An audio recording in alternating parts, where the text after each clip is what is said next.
I canceled the Mother's Day celebration that I arranged for my wife after hearing what she told my son. I have a 13-year-old son. I was a widower when I met my now wife. She has a 16-year-old daughter from another relationship. The family is often on pretty good terms. My son is the quiet one in the house, he keeps to himself a lot but not to the point of being concerned. My wife and stepdaughter are the complete opposite. They both encourage him to be outgoing and share activities and join gatherings with extended family. My son complained about having to be forced out of his comfort zone and having his need for space invalidated. I spoke to both my wife and stepdaughter and asked them to give him space and freedom to spend his time however he wanted. They apologized and promised to let him be. As Mother's Day was approaching, I wanted to throw my wife a surprise Mother's Day celebration. It was no longer a surprise because my stepdaughter gave her the heads so she could prepare. Yesterday I got off work earlier than usual to get final arrangements done. We planned to celebrate at the restaurant and invited her family there. I had the key, and while I was entering the house through the front door I overheard my wife and stepdaughter talking to my son.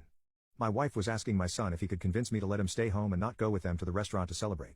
I paused and decided to keep listening. My son said why, and she told him that his introverted and socially inept attitude will make her family uncomfortable and will ruin the mood. He promised her that he'd be well behaved and would try to interact and socialize with everyone, but she said that she wasn't buying it.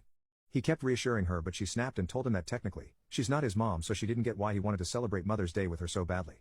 My stepdaughter threw some, I don't remember, backhanded comments, and then both of them were shocked to see me standing there. Both were staring without saying anything. I told my son and his stepsister to go to their rooms, then told my wife that the celebration was off, cancelled. She tried to argue, asking why repeatedly, and I told her why. She tried to explain that she didn't mean it like that and that I only heard part of the conversation but not all of it. I told her I was done arguing and the decision was already made. She yelled, asking what she was going to tell her family, and said that I was making a tremendous mistake towards her. I ignored her while she kept throwing tantrum after tantrum. Early this morning she took my stepdaughter and went to stay with her folks. Not a single call or text from her so far. Situation is full of tension. I'm still upset but more hurt, to be honest.